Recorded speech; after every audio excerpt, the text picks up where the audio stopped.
इधर जिस समय वो पत्र बाबा नंद के दरवाजे पर पहुंचा और बाबा नंद के हाथ में लगा, बाबा नंद ने उस पत्र को पढ़ा। बाबा नंद खोपड़ी को पकड़ करके बैठ गए और रोने लगे। रोते इधर कुछ समय व्यतीत हुआ। यशोदा रानी घर के कामों से निवृत्त हुई। जैसे ही बाहर निकल करके आई तो देखा यशोदा रानी पूछने लगी, प्राणनाथ क्या बात है, क्या बात है? तो बाबा नंद के मुख से कोई बात नहीं निकली।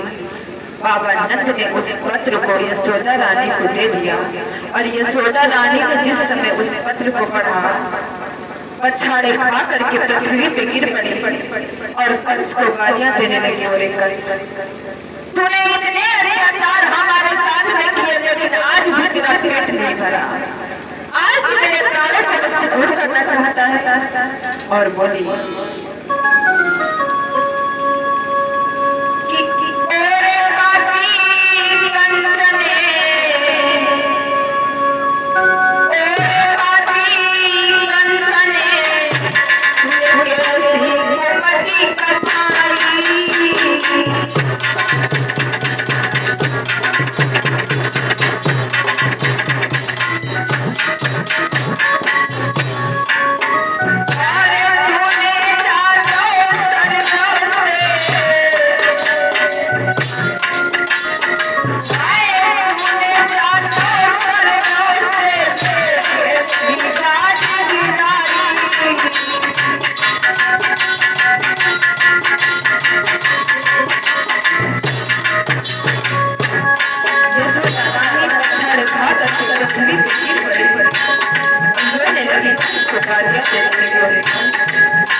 उस पत्र को पढ़ा, पछाड़े खा करके पृथ्वी पे गिर पड़ी और कंस को गालियां देने लगी। बड़े कंस, इतने तूने अत्याचार किए हैं, लेकिन फिर भी मैं सहती रही। अब मैं अपने प्राणों को अपने आप से अलग नहीं होने दूंगी।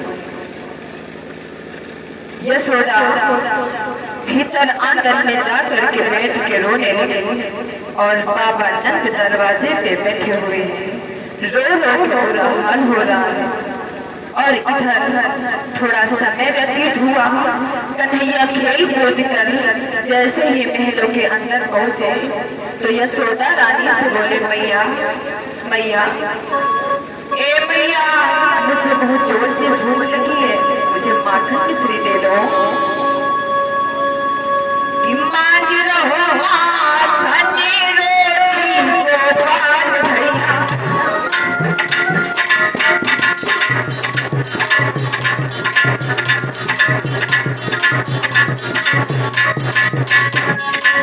मांग रहो माखन रोटी गोपाल भैया, मांग रहो माखन रोटी।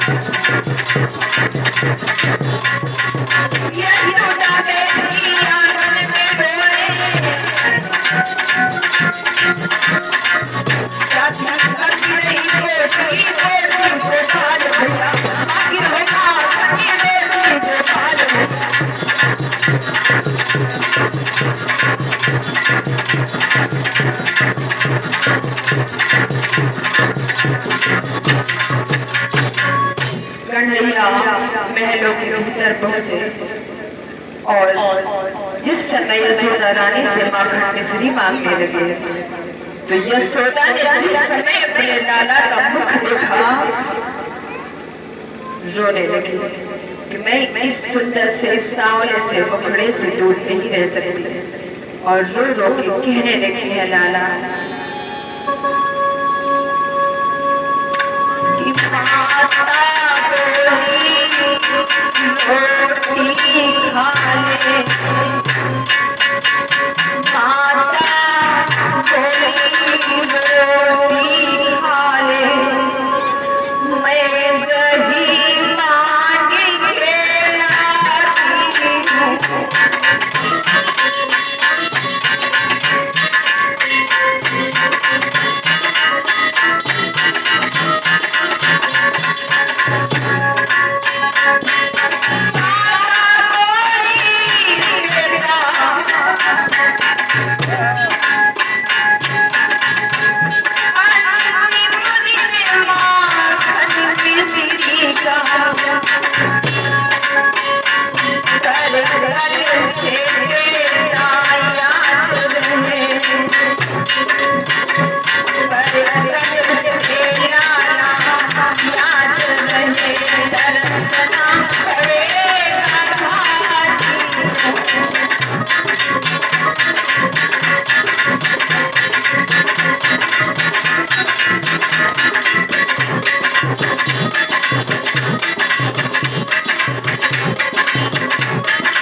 भैया क्या बात है तुम क्या कहना चाहती हो अंतिम दिन और ये तुम्हारी आंखों में आंसू भैया इसने तुमको धमकी दी है कौन है वो कमीना जिसने इतनी जोर रखी है कि मेरी भैया के आंखों में आंसू आ गए क्या बात है भैया बोलो तुम क्यों रो रही हो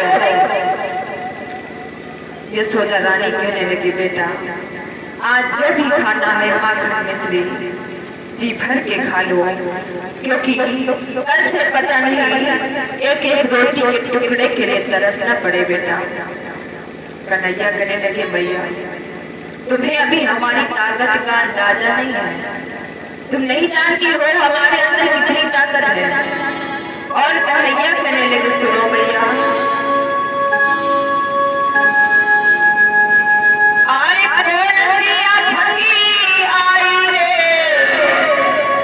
माखन मिश्री